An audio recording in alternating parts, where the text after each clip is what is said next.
Hello my dears, बहुत बहुत स्वागत करछि मोर Odia law of attraction channel को बा सुभद्रा हैप्पी लाइफ चैनल को। आशा करूछि आपण माने समस्त बहुत भलरे अछंती एवं बहुत खुशी रे अछंती। मो चैनल ने मो लॉ ऑफ अट्रैक्शन बाबद रे आलोचना करिथाय। आपण माने केमिति ए लॉ ऑफ अट्रैक्शन बा आकर्षण रो नियम को अनुसरण करिकि आपण मानकर जीवन रो प्रत्येकटा आवश्यकता को फुलफिल करि परिबे बा निजर मैनिफेस्टेशन पावर को बढ़े कि केमिति सबु किछि मैनिफेस्ट करि परिबे ताहारी बाबद रे आलोचना करिथाय। जदि आपण मानकर ई लॉ ऑफ अट्रैक्शन बा आकर्षण रो नियम को अनुसरण करिकि आपण मानकर जीवन रो प्रत्येकटा आवश्यकता को फुलफिल करिवार अछि बा निजको संपूर्ण परिवर्तन रूप रे देखिवार अछि ताहले नियाते बाबरे मो चैनल को आपण माने सब्सक्राइब करि देबे एवं आपण मानकर बहुमूल्य मतामत को निहाती भाबरे जणैबे। तो मु पुणी एक नुआ वीडियो नहीं कि आपण मान सम्मुख उपस्थित हो पारि परमात्मा परमेश्वर को मोर बहुत बहुत धन्यवाद। जदि प्रथम थर नुआ करी मो वीडियो को देखुचंती ताहले निहाती भाबरे आपण माने मो चैनल को सब्सक्राइब करिवे एवं आपण मानकर बहुमूल्य मतामत को निहाती भाबरे जणैबे। तो प्रथमे मु आपण मान को बहुत बहुत धन्यवाद एवं कृतज्ञता ज्ञापन करूची मो हृदय आपण माने प्रतिदिन मो वीडियो को देखुचंती, वीडियो को पसंद करसंती एवं चैनल को सब्सक्राइब करसंती, सेति बहुत बहुत धन्यवाद। धन्यवाद पुणी थरे मो हृदय आपण मान को। तो आसंतु मु आज आपण मान को पई गोटे बहुत सुंदर टॉपिक नै कि आसीची, जो टॉपिक ऊपर आपण मानकर समस्तकर समय ज्ञान अछि बा पूर्वर मो मध्य सेही सेम टॉपिक ऊपर आउ एक वीडियो अपलोड करिथिली, आपण माने समस्त देखिचंती। तो पुणी थरे मु सेही टॉपिक ऊपर आउ किछि नुआ आपण मानक पई नुआ ज्ञान जोड़िकी बा नुआ शिखिबार किछि समय जोड़िकी मु आपण मानक पई नै कि आसीची। तो ठीक अछि, आसंतु जानिबा से टॉपिक टी होउची आपण माने केमिति 17 सेकंड रे, मात्र 17 सेकंड रे आपण मानकर सबु किछि मैनिफेस्ट करि परिबे बा आपण मानकर मैनिफेस्ट पावर को बढ़ेई कि आपण केमिति 17 सेकंड रे, मात्र 17 सेकंड रे सबु किछि ए ब्रह्मांड रो हासिल करि परिबे बा निजको आपण मात्र 17 सेकंड रे निजरो परिचर्या को आपण परिवर्तन केमिति करि परिबे ताहारी बाबद रे मु आपण मानको आपण मानको सहित किछिटा आपण को ज्ञान मु केमिति आपण माने 17 सेकंड रे सब किछि मैनिफेस्ट करि परिबे बा सब किछि हासिल करि परिबे ताहारी बाबद रे आलोचना करिया पई आसीची। तो बा मु जणैबा पई आपण मानको आसीची। तो केमिति एबे आपण माने कहिबे जे आमे जीवन सारा मेहनत करिकि भी आमे जदि सफलता पाई परुने ताहले आमे आमको आपण 17 सेकंड रे केमिति कहउछंती जे आमे मात्र 17 सेकंड रे आमे ब्रह्मांड रु जहा चाहिबा ताहा पाई परिबा। आपण मानकर एई क्वेश्चन करिबा स्वाभाविक। तो आपण माने करिवे मध्य। तो मु आज आपण मानकु जणैबी प्रकृत रे आपण मात्र 17 सेकंड रे सबु किछि ब्रह्मांड रु आपण जेते बड़ विश हेताउ ना काहे कि आपण ब्रह्मांड रु पाई परिबे मात्र 17 सेकंड रे। जदि आपण ब्रह्मांड को जहा भी दउछंती ब्रह्मांड केबे भी आपणकर ऋणी हेकी रहिबो नाही। ब्रह्मांड आपनको ऋण निहाती भाबरे सुजिवो। तेणु आपणकर मुख्य जिनिस हला आपनको कोन दरकार, केमिति ब्रह्मांड जानिबे, केमिति यूनिवर्स को जना पड़िबो जे आपनको को जिनिस लड़ा अछि। आपण सुखरे जणैबे ना दुखरे जणैबे। मुख्य जिनिस होउछि आपण मानकर बेले बेले आपण मानकर धारणा थाए कि आमे जदि भगवान को दुखरे डाकिबो सिंपाथी निहाती भगवान को आम ऊपर पड़िबो तो नाही। भगवान को केबे भी आपण सेही जो दुख शब्दटा सॉरी कट कट कट एही शब्द को आपण केबे भी लाइफ रे आनिबे नाही। काहेकि ना आम भितरे परमात्मा परमेश्वर अंश रही। सबु जीव उपरे परमात्मा सबु जीवों भितरे परमात्मा परमेश्वर अंश रही। तो परमात्मा परमेश्वर केबे चाहंतिनी तांको पिला माने केबे आपण पितामाता हे आपण केबे चाहंती आपण को पिला माने कष्ट रे रुहंतु बोली, मन कष्ट करंतु बोली। तो सेमिति आमर जे परम पिता परमेश्वर जहां कोठारु आमर सृष्टि से मध्य केबे चाहंती नाही जे आमे कष्ट रे रहू बोली। से आमे आमर तांकर जहा भी अछि परमात्मा परमेश्वर को निकट रे सबु किछि अनलिमिटेड सोर्स अछि। आमे तांको जेमि जहा भी मागिबो ସବୁ କିଛି ବା ଆମର ତାଙ୍କର ସମ୍ପତ୍ତି ଉପରେ ପୂର୍ଣ୍ଣ ଅଧିକାର ଅଛି। ଆମେ ସେ ସବୁର ଜନ୍ମରୁ ହିଁ ଆମର ଜନ୍ମଗତ ଅଧିକାର ଅଛି। ଆମେ ଯେହେତୁ ତାଙ୍କର ଅଂଶ, ଆମେ ପରମ ପିତା ପରମେଶ୍ୱରଙ୍କ ଠାରୁ ଆମର ସୃଷ୍ଟି, ତ ଆମେ ତାଙ୍କର ପ୍ରତ୍ୟେକଟା ଜିନିଷ ଉପରେ ଆମର ପୂର୍ଣ୍ଣ ଅଧିକାର ଅଛି। ତେଣୁ ଆମେ ସେଇ ଜନ୍ମଗତ ଅଧିକାରକୁ ଆମେ ଜନ୍ମରୁ ନେଇକି ହିଁ ଆସିଛୁ। ଆମକୁ ଖାଲି ଟିକେ ଆମର ମାଗିବାର ଶୈଳୀ ପରିବର୍ତ୍ତନ କରିଦେଲେ, ଆମେ ଟିକେ ପରମାତ୍ମା ପରମେଶ୍ୱରଙ୍କୁ ଆମର କଣ ଦରକାର ବୋଲି ଆମେ ଜଣେଇଲେ, ତାହା ଆମ ପାଖକୁ ଆପେ ଆପେ ଆସିଯିବ। ତ ଆମେ ଜଣେଇବା କେମିତି? ଆମର ଜଣେଇବାର ପ୍ରୋସେସ କେମିତି ରହିଲେ ଆମେ ପରମାତ୍ମା ପରମେଶ୍ୱରଙ୍କଠୁ ହାସଲ କରିପାରିବା? ଆପଣମାନେ ମନ୍ଦିର ଯାଉଛନ୍ତି, ମସଜିଦ ଯାଉଛନ୍ତି, ଆପଣ ବର ମାଗୁଛନ୍ତି, ହେ ପରମାତ୍ମା ପରମେଶ୍ୱର ମତେ ଆପଣ ଏଇଟା ଦେଇ ଦିଅନ୍ତୁ, ମତେ ଆପଣ ସେଇଟା ଦେଇ ଦିଅନ୍ତୁ। କିନ୍ତୁ ପ୍ରକୃତରେ ଏଇ ଯୋଉ ବ୍ରହ୍ମାଣ୍ଡ, ଏଇ ବ୍ରହ୍ମାଣ୍ଡ ଭାଇବ୍ରେସନରେ ହିଁ ଚାଲିଛି। ଆପଣ ଭାବୁଛନ୍ତି ଯେ ମୁଁ ମନ୍ଦିର ଯିବି, ମସଜିଦ ଯିବି, ସେଠି ଯାଇକି ଭଗବାନଙ୍କୁ ମୁଁ ଯୋଉ ଦୁଃଖରେ କଷ୍ଟରେ ମୁଁ ମାଗିଲେ ଭଗବାନଙ୍କର ସିମ୍ପାଥି ମୋ ଉପରେ ଆସିବ, ସେଇଟା ଆପଣଙ୍କର ଧାରଣା ଭୁଲ।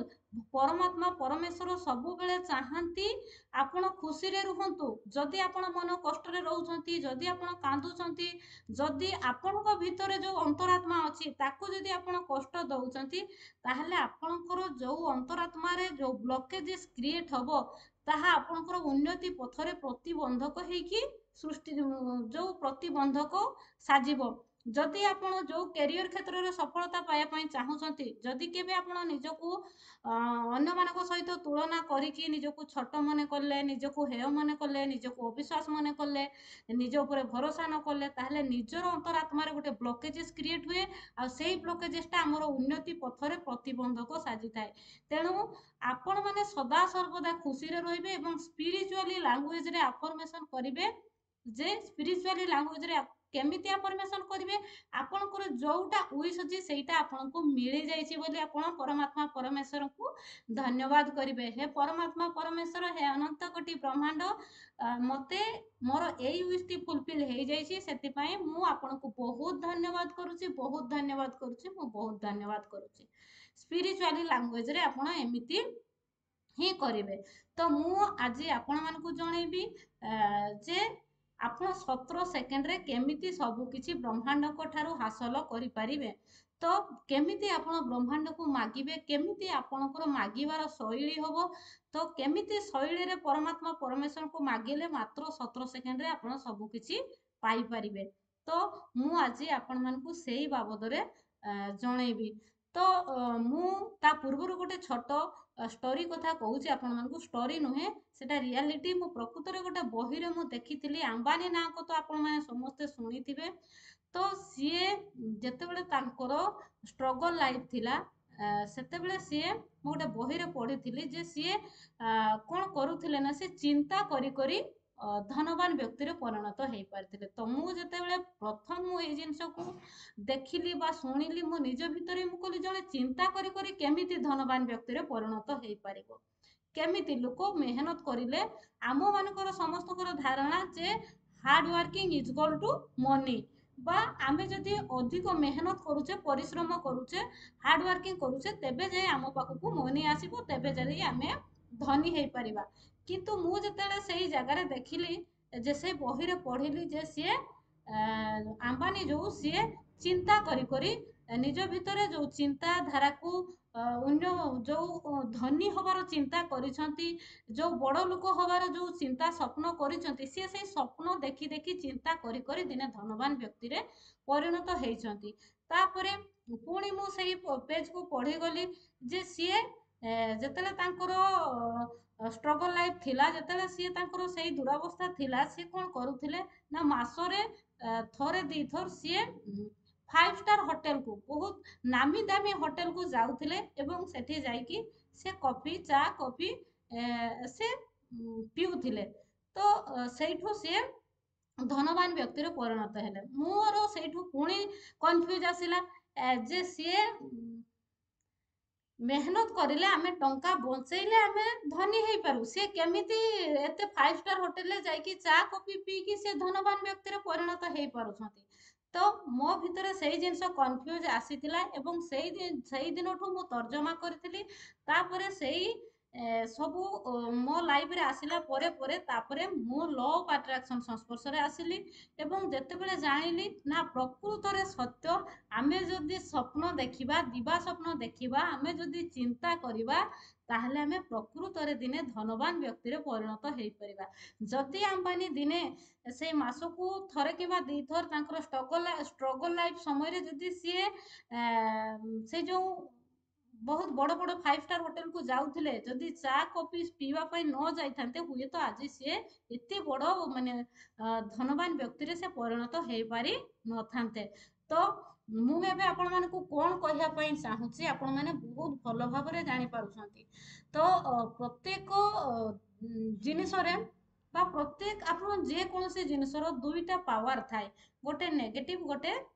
पॉजिटिव गोटे एनर्जी थाए से दुईटा एनर्जी गोटे पॉजिटिव एनर्जी थाए गोटे नेगेटिव एनर्जी थाए प्रत्येक जिनिसर आपण प्रत्येकटा जिनिस गोटे जदि आपण परिबा भी आनुसंती जानि थांतु तार दुईटा एनर्जी से जो परिबा को जे बिकुची तांकर केमितिका लाइफ अछि से को हेल्पलेस सिचुएशन से परिबा बिकिकी चलू नाहांती तो जदि आपण तांको पाखर परिबा आनिकी सेही परिबाटा निजे खाइले बा रोसई करिकी खाइले ताले आपण जानिथांतु तांकर हेल्पलेस सिचुएशनटा आपन को अट्रैक्शन हबो प्रत्येक जिनिसर दुईटा एनर्जी थाई गोटे होची पॉजिटिव एनर्जी गोटे होची नेगेटिव एनर्जी तेणु निजे सब बेले जदि आपण पॉजिटिव रे रहिले निजर चिंताधारा को सब बेले पॉजिटिव रे रखिले प्रति मुहूर्त रे आपण प्रत्येक कार्य करने पूर्व परमात्मा परमेश्वर एनर्जी को जदि ग्रहण करिले एवं प्रत्येक जिनिस को जदि परमात्मा परमेश्वर शक्ति रे ताकू आपण चार्ज करिले ताहले आपनको पाखकू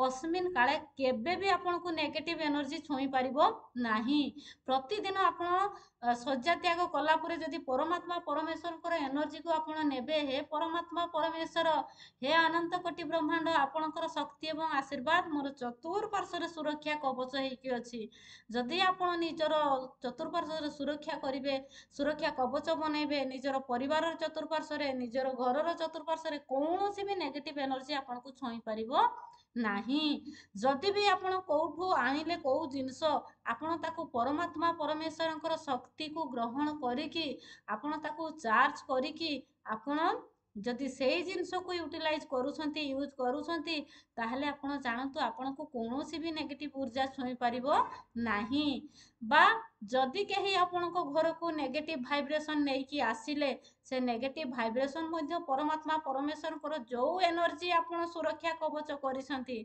सेही नेगेटिव एनर्जी सी छाड़ी की गले मध्य आपण को सेही नेगेटिव एनर्जी छुई परिबो नाही जदि आपण प्रत्येक कर्म रे आपण देखिथिबे जेते सफलता व्यक्ति माने जेते सफलतार शीर्ष रे अछंती प्रत्येक लोक स्पिरिचुअलिटी आध्यात्मिक लाइन को ही समस्त अनुसरण करिक ऊपर को जाइसंती जदि आपण मानको बोरिंग लागि थाई पारे ए आध्यात्मिक लाइन टा किंतु प्रकृत रे निराट सत्य दिन ना दिन हमको एई रास्ता रे ही जीवा पई पड़िबो आमे जोठू आसीचु तांको आमे कथा देकी आसीचु तो आमको सेई जगह को ही जीवा पई पड़िबो तो जेबे ना जेबे आपण को जदि आपण सेई पथ को अनुसरण करिया पई पड़िबो आमको ताले आमे काहे की प्रथम रु जानि सुनी आमे हेला करिवो काहे की सेई पथरे काहे की न आमे अग्रसर हेबु तेणु आपण मैंने जदि जीवनर परिचर्या को परिवर्तन करिया पई चाहूछंती जदि आपण सब किछि ब्रह्मांड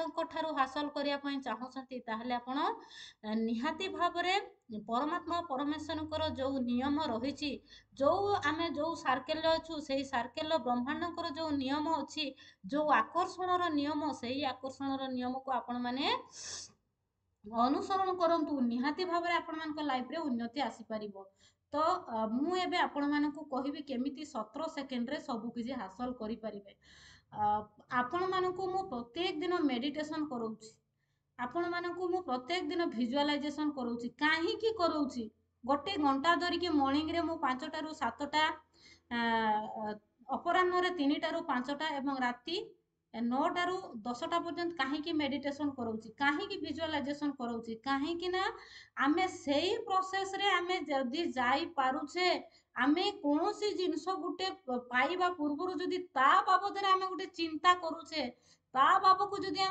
ବାବଦରେ ଯଦି ଆମ ଭିତରେ ଗୋଟେ ଭିଜୁଆଲାଇଜେସନ ଆସୁଛି, ଆମେ ଯଦି ତାକୁ ଭିଜୁଆଲାଇଜ କରିକି ଆମ ବ୍ରେନରେ ଯଦି ଆମେ ତାକୁ ପ୍ରିଣ୍ଟ କରିପାରୁଛେ, ତାହେଲେ ଆମକୁ ବହୁତ ଶୀଘ୍ର ସେଇ ଜିନିଷ ଆମ ପାଖକୁ ଆସିପାରିବ ଆଟ୍ରାକ୍ସନ୍ ହେଇକି। କାହିଁକି ନା ଆମର ଯୋଉ ଆକର୍ଷଣର ନିୟମ, ଯେମିତି ପୃଥିବୀର ମାଧ୍ୟାକର୍ଷଣ ରହିଛି, ସେମିତି ଆକର୍ଷଣ ପରମାତ୍ମା ପରମେଶ୍ୱରଙ୍କର ଆକର୍ଷଣର ନିୟମ ମଧ୍ୟ ସେମିତି। ଆମେ ଯୋଉଟା ଚିନ୍ତା କରିବୁ ହୃଦୟ ସହକାରେ, ଯୋଉଟା ଦେଖିବୁ, ଯୋଉଟା ଭାବିବୁ, ଯୋଉଟା ଶୁଣିବୁ, ସେଇଟା ହିଁ ଆମ ପାଖକୁ ଆକର୍ଷିତ ହେଇକି ଆସିବ। ତେଣୁ ମୁଁ ଆପଣମାନଙ୍କୁ ପ୍ରତିଦିନ କାହିଁକି ମେଡିଟେସନ କରାଉଛି, ଏତେ ସମୟ ମେଡିଟେସନ କରାଇବାର, ଭିଜୁଆଲାଇଜେସନ କରାଇବାର ମୁଖ୍ୟ ଉଦ୍ଦେଶ୍ୟ ହେଲା ସେଇଆ ଯେ ଆମେ ଗୋଟେ ଜିନିଷଟା ପାଇବା ପୂର୍ବରୁ, ଗୋଟେ ଲୋକ ଯେତେବେଳେ ଆପଣଙ୍କର ମୋବାଇଲ କୁହନ୍ତୁ, ଆପଣଙ୍କର ଏସି କୁହନ୍ତୁ, ଆପଣଙ୍କର ଯୋଉ ବି ଡିଭାଇସ୍ କୁହନ୍ତୁ, ବା ଆପଣଙ୍କର ସେ ପ୍ଲେନ୍ କୁହନ୍ତୁ, ଯାହା ବି ଆପଣ କୁହନ୍ତୁ, ଜଣେ କେହି ପ୍ରଥମେ ସିଏ ଭାବିଥିଲେ, ତାପରେ ସେଇ ଜିନିଷକୁ ସିଏ ଉଦ୍ଭାବନା କରିଛନ୍ତି। ତେଣୁ ମନ ଭିତରେ ଯଦି ପ୍ରଥମେ ଆପଣ ସେଇ ଜିନିଷକୁ ଚିନ୍ତା କରିବେ, ଆପଣ ସେଇ ପିଓର ଚିନ୍ତାଧାରା ଯଦି ମାତ୍ର ଆପଣ 17 ସେକେଣ୍ଡ ପାଇଁ ଆପଣଙ୍କର ସବକନସିୟସ୍ ମାଇଣ୍ଡକୁ ଯଦି ମାତ୍ର ପିଓର ଥଟ୍, ପୁରା ଆପଣ ଟୋଟାଲି ବି କୌଣସି ଅନ୍ୟମନସ୍କ ହେବେ ନାହିଁ, ଯୋଉ ଜିନିଷ ଆପଣଙ୍କର ନିଡ୍ ଅଛି ସେଇ ଜିନିଷ ଯଦି ପିଓର ଥଟ୍, ତା ଉପରେ ଯଦି ପିଓର ଥଟ୍ ନିଜର ସବକନସିୟସ୍ ମାଇଣ୍ଡକୁ ଦେଇପାରିଲେ, ଅବଗତ ହେଇପାରିଲା ନିଜର ସବକନସିୟସ୍ ମାଇଣ୍ଡ, ତାହେଲେ ଆପଣ ଜାଣି ନିଅନ୍ତୁ ସେଇଟା ହିଁ ତଥାସ୍ତୁ ଆପଣମାନଙ୍କ ପାଇଁ ହେଇପାରିବ। ଆପଣମାନେ 17 ସେକେଣ୍ଡରେ ଆପଣ ସବୁ କିଛି ବ୍ରହ୍ମାଣ୍ଡରୁ ପାଇପାରିବେ। କିନ୍ତୁ ବ୍ରହ୍ମାଣ୍ଡଙ୍କର ସର୍କେଲରେ ଆପଣମାନେ ଅଛନ୍ତି, ତାଙ୍କର ନିୟମକୁ ମାନିବା ପାଇଁ ପଡ଼ିବ। ଯଦି ଆପଣମାନେ ଅଧିକ କିଛି ଜାଣିବା ପାଇଁ ଚାହୁଁଛନ୍ତି, ତାହେଲେ ନିହାତି ଭାବରେ ଆପଣମାନେ ମୋର ପର୍ସନାଲ ହ୍ୱାଟ୍ସଆପ୍ ନମ୍ବରକୁ SMS କରିବେ। ମୋର ପର୍ସନାଲ ହ୍ୱାଟ୍ସଆପ୍ ନମ୍ବର ହେଉଛି 9337984063, 9337984063। ବ୍ରହ୍ମାଣ୍ଡଙ୍କର ନିୟମ, ଆମେ ଯେଉଁ ସର୍କଲରେ ଅଛି ତାର ନିୟମ ବାବଦରେ ଯଦି ଆପଣମାନେ ଅଧିକ ଜାଣିବା ପାଇଁ ଚାହୁଁଛନ୍ତି, ତାହେଲେ ନିହାତି ଭାବରେ ଆପଣମାନେ ମୋ ପର୍ସନାଲ ହ୍ୱାଟ୍ସଆପ୍ ନମ୍ବରକୁ SMS କରିବେ। ତ ଆପଣମାନେ ଏଇ ଯେଉଁ ମୁଁ ଆପଣମାନଙ୍କୁ 17 ସେକେଣ୍ଡର ପିଓର ଥଟ୍ କଥା କହିଲି, ଆପଣମାନେ ଯେଉଁ ଜିନିଷକୁ ଚାହୁଁଛନ୍ତି ସେଇ ଜିନିଷ ଉପରେ ଯଦି ପୁରା ପିଓର ଥଟ୍ ମାତ୍ର 17 ସେକେଣ୍ଡ ପାଇଁ ଆପଣଙ୍କର ସବକନସିୟସ୍ ମାଇଣ୍ଡକୁ ଦେଉଛନ୍ତି, ତାହେଲେ ସେଇଟା ଆପଣଙ୍କର ତଥାସ୍ତୁ ହବ ହିଁ ହବ। ଆପଣ ଯୋଉ ଜିନିଷ ପାଇବା ପାଇଁ ଚାହୁଁଛନ୍ତି, ଆପଣ ଯେମିତି ହବା ପାଇଁ ଚାହୁଁଛନ୍ତି, ପ୍ରତିଦିନ ତା ଉପରେ ଚିନ୍ତା କରନ୍ତୁ, ଚିନ୍ତା କରନ୍ତୁ। ଆପଣଙ୍କର ଯାହା ବି ୱିଶ୍ ଅଛି, ୱିଶ୍ର ଏଣ୍ଡ ରେଜଲ୍ଟକୁ ଆପଣଙ୍କୁ ମିଳିଯାଇଛି। ଆପଣ ଗଭର୍ଣ୍ଣମେଣ୍ଟ ଜବ୍ କରୁଛନ୍ତି, କେମିତି ଆପଣଙ୍କୁ କେମିତି ଜବ୍ ଆଟେଣ୍ଡ କରୁଛନ୍ତି, କେତେରୁ କେତେ ଟାଇମ୍ ଜବ୍ କରୁଛନ୍ତି, କେମିତି ଆପଣଙ୍କର ହାୟର ଅଥରିଟି ମାନେ ଆପଣଙ୍କୁ ହେଲ୍ପ କରୁଛନ୍ତି, ପ୍ରତ୍ୟେକ ଜିନିଷଟା ଆପଣ ଅଲରେଡି ପାଇଯାଇଛନ୍ତି ବୋଲି ଚିନ୍ତା କରନ୍ତୁ, ଚିନ୍ତା କରନ୍ତୁ, ଚିନ୍ତା କରନ୍ତୁ। ପୁରା ପିଓର ଥଟ୍ ନିଜର ସବକନସିୟସ୍ ମାଇଣ୍ଡକୁ ଦିଅନ୍ତୁ। ଦେଖିବେ ଦିନେ ନା ଦିନେ ସେଇ ଜିନିଷ ପାଇକି ହିଁ ରହିବେ। ମାତ୍ର 17 ସେକେଣ୍ଡର ଥଟ୍ ଆପଣ ତିନି ଥର ଦିନଟାରେ ନିଜର ସବକନସିୟସ୍ ମାଇଣ୍ଡକୁ ଦିଅନ୍ତୁ। ଆପଣମାନେ ନିହାତି ଭାବରେ ବ୍ରହ୍ମାଣ୍ଡଙ୍କ ପାଖରୁ ସବୁ ଜିନିଷ ହାସଲ କରିପାରିବେ ଯୋଉଟା ଆପଣ ଚାହୁଁଛନ୍ତି। ଭିଡ଼ିଓ ଭଲ ଲାଗିଥିଲେ ନିହାତି ଭାବରେ ଆପଣମାନଙ୍କର ବହୁମୂଲ୍ୟ ମତାମତକୁ ଜଣେଇବେ। ତ ଥ୍ୟାଙ୍କ ୟୁ ସୋ ମଚ୍।